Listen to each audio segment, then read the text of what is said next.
बिस्मिल्लाहिर्रहमानिर्रहीम। नाज़रीन अस्सलाम वालेकुम, मैं हूँ इमरान वसीम। नाज़रीन, इस प्रोग्राम में 3 बड़ी अहम ख़बरें आपके साथ हम शेयर करेंगे। एक हमारी एक्सक्लूसिव स्टोरी है जिसमें आप नाज़रीन को बताएंगे कि आज chief justice of Pakistan उमरता Bandial से किस बड़ी शख्सियत ने कैमरे की आंख से ख़ुद को बचा के और सहाफ़ियों की नज़रों से ख़ुद को बचा के चीफ जस्टिस के साथ मुलाकात की। ये शख्सियत जो आज चीफ जस्टिस से मुलाकात करने के लिए सुप्रीम कोर्ट पहुंची थी, ये माजी में किस ओहदे पे रह चुकी हैं या रह चुके हैं और इनका हुकूमत के साथ क्या ताल्लुक़ है, माजी में क्या ताल्लुक़ रहा है, ये तफसीलात भी आपके साथ हम शेयर करेंगे। और इसके अलावा नाज़रीन, आर्मी चीफ सैयद आसिम मुनीर शाह साहब ने आज एक मैसेज दिया है, एक पैगाम दिया है। क्या वो पैगाम सुप्रीम कोर्ट के लिए था? क्या वो पैगाम सुप्रीम कोर्ट के चीफ जस्टिस के लिए था? सुप्रीम कोर्ट के जज साहबान के लिए था? वो पैगाम था क्या? ये पैगाम भी आपके साथ शेयर करेंगे। इसके अलावा नाज़रीन, क्या मुल्क में इलेक्शन होने जा रहा है? सुप्रीम कोर्ट ने हुक्म तो सादर कर दिया कि 21 अरब के फ़ंड जारी किए जाएँ। क्या 21 अरब के ये फ़ंड अगर जारी भी कर दिए गए तो इलेक्शन होने के कितने इम्कानात हैं? इलेक्शन होंगे तो कैसे होंगे, नहीं होंगे तो क्यों नहीं होंगे? तो ये तफसीलात भी आपके साथ हम शेयर करेंगे। तो आखिरी खबर से नाज़रीन गुफ्तगू का आगाज़ करते हैं। नाज़रीन, जिस वक्त हम ये वीलॉग रिकॉर्ड कर रहे हैं, माज़रत के साथ मैंने ये दूसरी मरतबा इस वीलॉग की रिकॉर्डिंग कर रहा हूँ और इससे पहले जब मैं रिकॉर्डिंग कर रहा था उस दौरान 2 खबरें मेरे पास आ गईं। वो 2 खबरें भी आपके साथ शेयर कर लेते हैं। और उन खबरों की वजह से मुझे प्रोग्राम रोकना पड़ा और जब प्रोग्राम रोका तो प्रोग्राम वहीं से ख़त्म हो गया ऑटोमेटिकली। मैं नहीं जानता कैसे ख़त्म हो गया। तो एक तो खबर नाज़रीन, ये जो जजेस के झगड़े के हवाले से खबरें सोशल मीडिया पे चलाई गई, हमने तो आपको अपने पिछले वीलॉग में बता दिया था कि मैंने जो एक हद तक पता किया है। जो 3 एंगल मैंने आपको बताए थे कि कुछ लोग बता रहे हैं कि जजेस कॉलोनी में झगड़ा हुआ है, कुछ लोग बता रहे थे कि सेरेमोनियल हॉल में झगड़ा हुआ है और कुछ दोस्त कह रहे थे कि चीफ जस्टिस के चैम्बर के अंदर जस्टिस इजाज़ुल एहसन मौजूद थे, जस्टिस काजी फाइसा को बुलाया गया, जस्टिस सरदार तारिक मसूद को बुलाया गया था, सरदार जस्टिस मंसूर शाह साहब को बुलाया गया। तो वहाँ पे झगड़ा हुआ और इतना झगड़ा हुआ, इतना लाउड झगड़ा हुआ, इतनी तकरार हुई कि आवाज़ें बाहर तक आना शुरू हो गई। तो मैंने फिर जो पता किया अपने सोर्सेज से, पिछले वीलॉग में आपको बता दिया था कि चीफ जस्टिस उमरता बंदयाल साहब के चैम्बर के अंदर, बाहर या सुप्रीम कोर्ट के सेरेमोनियल हॉल में कोई झगड़ा नहीं हुआ। मैंने बहुत सारे सोर्सेज से मालूम किया, बहुत सारे सोर्सों ने कन्फर्मेशन की और बहुत सारे सोर्सों ने इन तमाम ऐसी खबरों के ऊपर जो है वो हैरानगी का इजहार किया कि हम तो जज साहबान के साथ होते हैं, यहाँ पर मौजूद होते हैं, तो हमने तो ऐसी कोई चीज़ देखी नहीं। तो सुप्रीम कोर्ट ने बाकायदा तौर पे अब इस बात का एलामिया जारी कर दिया है कि ये जो सोशल मीडिया के ऊपर इस किस्म की खबरें चलाई जा रही हैं कि जज साहबान का कोई आपस में झगड़ा हुआ है, कोई तकरार हुई है, कोई मारा गया है एक दूसरे को, तो ये तमाम खबरें बेबुनियाद हैं। और उसका जो दूसरा पैराग्राफ है, ये denial of the false news report मैं आपको पढ़ देता हूँ। Reference an utterly false news report regarding an alleged altercation and scuffle between the judges of the Supreme Court of Pakistan during their walk in the evening 13/4/2023 in the Judges Colony Park. This report has been carried and highlighted through the various social media reports platform. The report is hereby refuted, यानी ऐसी तमाम खबरों की तरदीद की जाती है in the strongest term, यानी शदीद सख्त अल्फाज के साथ। इट इज़ फॉल्स, ये बेबुनियाद हैं, मिसचीवियस यानी गलत हैं, मेलिशियस हैं, बेबुनियाद हैं, और no such incident took place, ऐसा कोई वाक़या नहीं हुआ। The false reporting about the जजेस of the supreme court of Pakistan is a serious violation of the law. तो यानी ये कानून की सीरियस किस्म की खिलाफ वर्जी की गई है। अगर जैसे कि सुप्रीम कोर्ट ने तरदीद कर दी है, इसके बाद अगर कोई जज अगर वजाहत कर देगा, अपना कोई लेटर जारी कर देगा, तो पता लग जाएगा कि ये क्लैरिफिकेशन ठीक है, ये गलत है। लेकिन मैंने अपने सोर्सेज जो कन्फर्म किया था उसके मुताबिक तो ऐसा कोई झगड़ा सेरेमोनियल हॉल में या चीफ जस्टिस के चैम्बर के बाहर नहीं होता। और मैंने आपके साथ वादा किया था कि मैं ये पता कराऊंगा कि आज जजेस कॉलोनी में ऐसा वाक़या हुआ है। तो मेरे ख्याल के सुप्रीम कोर्ट की ये प्रेस रिलीज जारी होने के बाद अब इस एंगल से भी इस मामले को देखना जो है मुनासिब नहीं रहेगा। इसके साथ साथ नाज़रीन, एक और प्रेस रिलीज जारी की गई, एक और ख़बर हमें मिली है जिसमें यह कहा गया है कि जो सुप्रीम कोर्ट का प्लान था, जजेस का जो आइंदा हफ्ते का रोस्टर था, उसको चेंज कर दिया गया है। अब जो 7 बेंच थे सुप्रीम कोर्ट के, उन्हें कम करके 5 कर दिया गया है। 5 बेंच में चीफ जस्टिस का 3 जजेस पर मुश्तमिल बेंच है। जमाल खान मंदुखेल साहब उनके साथ हैं, अतर मिनल्ला साहब उनके साथ हैं। बेंच नंबर 2 सरदार तारिक मसूद साहब का है, उनके साथ अमीनुद्दीन खान साहब हैं। जस्टिस काजी फाइज साहब वो चैम्बर वर्क कर रहे हैं और इससे पहले भी जस्टिस काजी फाइज साहब को चैम्बर वर्क दिया गया है, लेकिन कन्फर्मेशन नहीं है कि यह चैम्बर वर्क उन्हें दिया गया है या चैम्बर वर्क उन्होंने खुद मांगा है। लेकिन माजी में जस्टिस काजी फाइज ने खुद चैम्बर वर्क मांगा था, उन्हें चैम्बर वर्क दिया गया था। तो 5 जो रेगुलर बेंच बनाया गया है, इसके अलावा 2 स्पेशल बेंच भी हैं। लेकिन अब की मरतबा जस्टिस काजी फाइसा के फैसले के बाद इन स्पेशल बेंचेस को ही रेगुलर बेंच का नाम दिया गया है। पहले 9:30 से लेके 11 बजे तक बेंचेस समाअत करेंगे, फिर 11:30 से लेके ऑनवर्ड 2 बेंचेस जो है वो अलग से मुकदमात की समाअत करेंगे, और एक बेंच जो है जस्टिस हसन अजहर रिजवी और मोहम्मद अली मजहर का जो है वो कराची रजिस्ट्री में मुकदमात की समाअत करेगा। अब आ जाते हैं इलेक्शन होने हैं, इलेक्शन नहीं होने। आज सुप्रीम कोर्ट ने हुक्म दे दिया कि 21 अरब जो है वो स्टेट बैंक बराह रास्त इलेक्शन कमीशन को जारी करे। अभी सुप्रीम कोर्ट का ये तहरीरी हुक्मनामा जारी होना है। जब हम ये वीलॉग रिकॉर्ड कर रहे हैं तो बेंच के तीनों जज साहबान, जस्टिस बंदियाल साहब, जस्टिस मुनीब अख्तर साहब, जस्टिस इजाजुल हसन साहब जो हैं वो सुप्रीम कोर्ट ऑफ पाकिस्तान में मौजूद हैं, और इस फैसले के ऊपर कहा जा रहा है कि मुशावरत मुकम्मल हो चुकी है और फैसला तहरीर होना है या फैसला तहरीर किया जा रहा है। लेकिन ये जो एक एंगल है कि 21 अरब जारी करने का सुप्रीम कोर्ट ने हुक्म दे दिया है, ये 21 अरब नाज़रीन जारी हो भी जाएँ, इस सूरत में भी दूसरा जो एंगल है जो सिक्योरिटी फराम करने का है वो मामला अपनी जगह पे रहेगा। सुप्रीम कोर्ट का जो 4 अप्रैल का नाज़िल हुक्मनामा है उसमें तो ये लिखा गया था कि मे का लफ्ज़ इस्तेमाल किया गया था, या बल्कि शेल का लफ्ज़ इस्तेमाल किया गया था फंड्स के लिए, कि लाजमी तौर पे शेल ये फंड जो है वो जारी होने चाहिए। और बाकी जो मामला था अपना सिक्योरिटी फराम करने का, उस हवाले से नाजरीन ये कहा गया था कि मे का लफ्ज़ अगर सिक्योरिटी फराम नहीं की जाती है इलेक्शन कमीशन को पंजाब में इंतखाबात कराने के लिए, तो इलेक्शन कमीशन चाहे तो सुप्रीम कोर्ट में अपनी रिप्रेजेंटेशन फाइल कर सकता है। तो अगर 21 अरब जारी भी हो जाएं तो क्या सिक्योरिटी फराम की जाएगी? आप नाजरीन के रिमाइंडर के लिए आपको याद होगा कि चंद हफ्ते पहले या कुछ दिन पहले एक कौमी सलामती कमेटी का इजलास हुआ था जिसमें DGMO की जानिब से रिपोर्ट पेश की गई थी, और उस कौमी सलामती कमेटी के इजलास में जो फैसले हुए थे, आज पार्लियामेंट का इन कैमरा इजलास भी हुआ है। उस इजलास में आर्मी चीफ शरीक हुए हैं, उस इजलास में DG ISI शरीक हुए हैं, और इस इजलास में ऐसी ख़ास बात यानी वज़ीर आज़म भी थे, अरकान पार्लिमान भी थे, मुतलका लोग भी थे। उसमें DGMO DG मिलिट्री ऑपरेशन भी पेश हुए, जिसे वॉर के ये जो ऑपरेशन वगैरह होते हैं शरपसंदों के ख़िलाफ़, दहशत गर्दों के ख़िलाफ़, वो तमाम जो निगरानी होती है वो DGMO जो DGMO का सेक्रेटेरिएट होता है DG मिलिट्री ऑपरेशन का, वहाँ से तमाम चीज़ों को देखा जाता है, ऑपरेट किया जाता है। तो DG मिलिट्री ऑपरेशन ने ये ब्रीफिंग दी है कि खुफिया ऑपरेशन जारी हैं, और अब अगर आइंदा आने वाले में जो ऑपरेशन शुरू किए जाने हैं दहशत गर्दों के खिलाफ या शरपसंदों के खिलाफ, उस पर भी ब्रीफिंग दी गई है। और इसमें कहा यह गया है कि फैसला यही हुआ है कि जो कौमी सलामती कमेटी के इजलास में फैसला हुआ था कि शरपसंदों के खिलाफ जो ऑपरेशन जारी हैं उनके खात्मे के लिए, दहशत गर्दी के खात्मे के लिए, दहशत गर्दों के खात्मे के लिए उसकी इंडोर्समेंट की जा रही है। तो यहाँ पर ये जो फैसले हो जाते हैं और मज़ीद जो ऑपरेशन शुरू होने हैं दहशत गर्दी की इस लानत को जड़ से उखाड़ फेंकने के लिए, जो कि ख़त्म हो गई थी, लेकिन माजी में जो फैसले हुए पिछले एतवार में कि दहशत गर्दों को दोबारा से आबाद किया गया, उनके साथ मुज़ाकरात किए गए, तो दोबारा से ये नासूर पनपने लगा। तो अब दोबारा से नए सिरे से ऑपरेशन शुरू होने हैं। कुछ ऑपरेशन शुरू हो चुके हैं, कच्चे के ऑपरेशन में पक्का ऑपरेशन पुलिस भी शुरू कर चुकी है।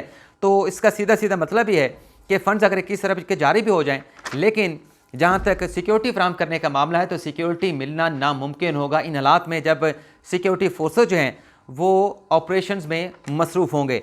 ये जो नाज़रीन इन कैमरा इजलास हुआ है, इस इन कैमरा इजलास में army chief general Asim Munir Shah साहब ने भी खिताब किया है, लेकिन वो खिताब तो अपनी जगह पे, लेकिन बज़ाहिर ऐसा लगता है कि वो एक पैगाम भी है, और वो उस पैगाम का मुझे जो लगता है कि मुखातब जो है, चले पार्लियामेंट तो होगी लेकिन मुझे उसकी मुखातब सुप्रीम कोर्ट भी लगती है, मुझे उसके मुखातब चीफ जस्टिस भी लगते हैं, मुझे उसके मुखातब जो हैं वो सुप्रीम कोर्ट के जज साहबान भी लगते हैं। ये 4 से 5 टिकर्स हैं आसिम मुनीर शाह साहब के, मैं आपको पढ़ के सुना देता हूँ। इसको हम इसकी इंटरप्रिटेशन भी करेंगे। जजेस अगर इंटरप्रिटेशन कर सकते हैं तो साफ़ी भी इन चीज़ों की इंटरप्रिटेशन कर सकते हैं कि इसके अंदर खबर क्या है। उन्होंने कहा जी, सेंटर ऑफ ग्रेविटी पाकिस्तान की आवाम है, यानी ताकत का जो मरकज़ है वो पाकिस्तान की आवाम है। सैयद आसिम मुनीर शाह साहब ने फरमाया, आईन पाकिस्तान और पार्लियामेंट अवाम की राय का मज़र है, यानी जो आइन बनाया गया है वो अवाम की राय से बनाया गया है, और पार्लियामेंट भी आवाम की राय का मज़र है। अवाम की राय की अक्कासी करती है पार्लियामेंट।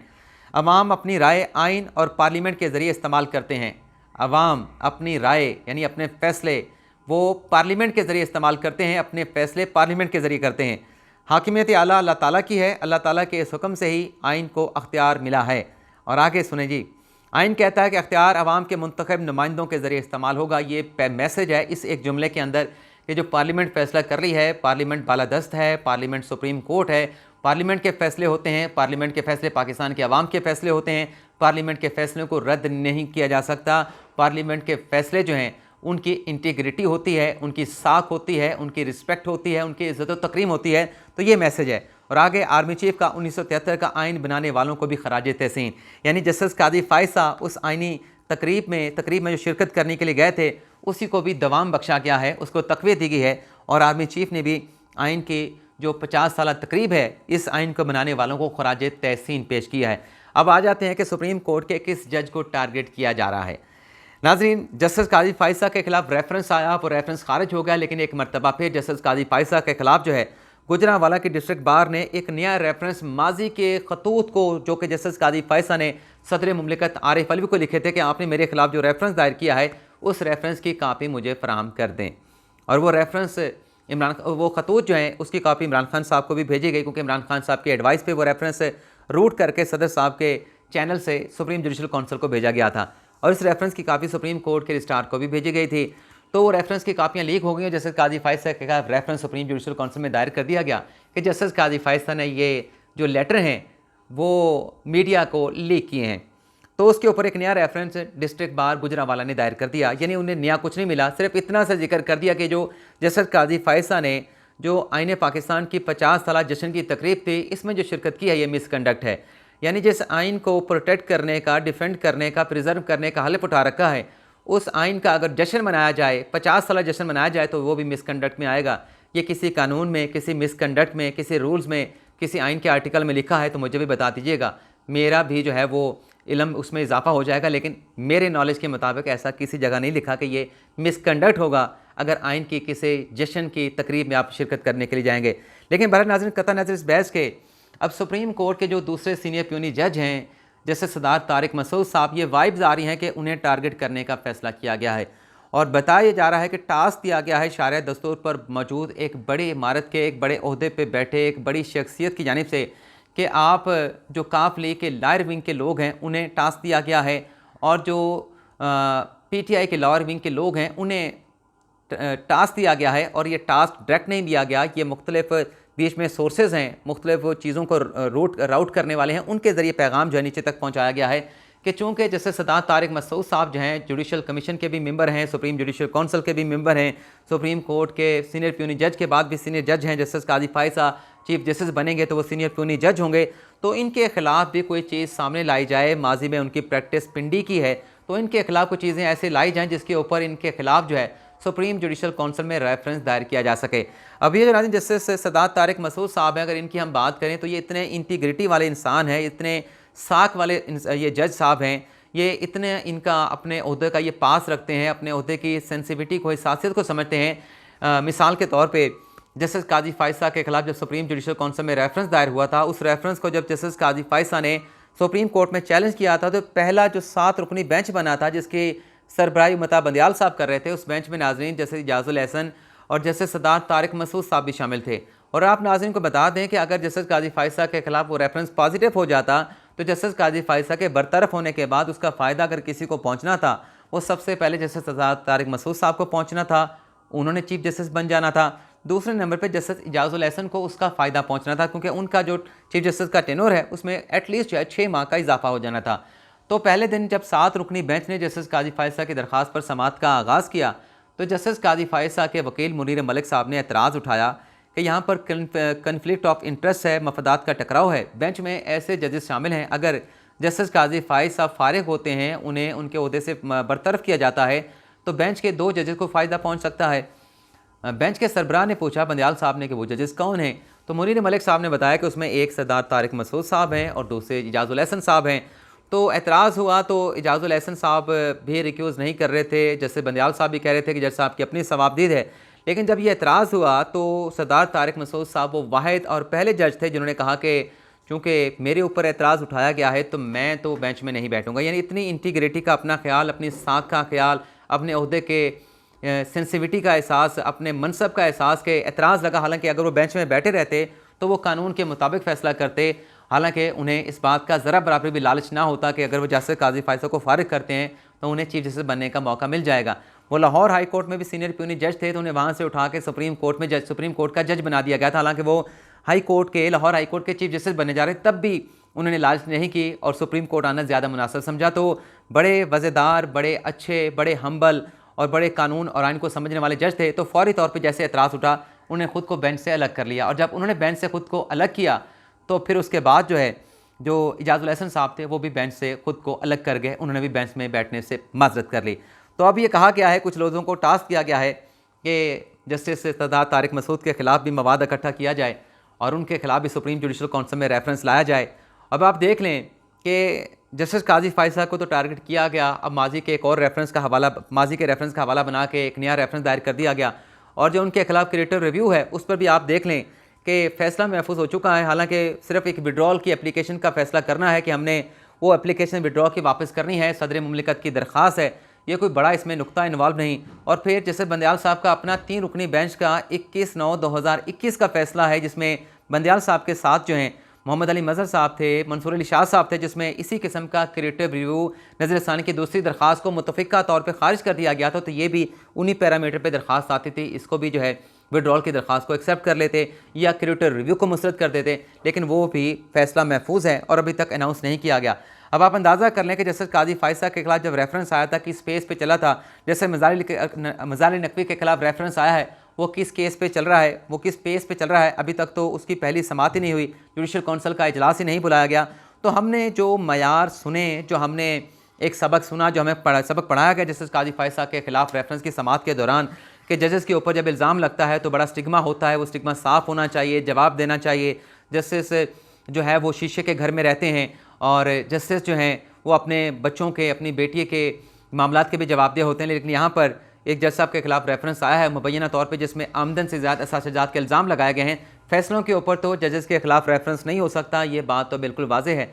मिसकंडक्ट के ऊपर या उसके अलावा आमदन से ज़्यादा असाजात का, करप्शन का इल्ज़ाम लगे तो रेफरेंस आ सकता है। तो ये सारा पस मंज़र के अब सदात तारिक मसूद साहब को टारगेट करने के लिए टास्क जो है वो मुख्तलिफ लोगों को जो है वो सौंप दिया गया है। तो ये था नाज़रीन हमारा आज का वीलॉग। आपसे इजाज़त चाहते हैं। अल्लाह ताला हम सब का, हमें नासिर अपनी ढेर सारी दुआ में याद रखिएगा। अल्लाह हाफ़िज़।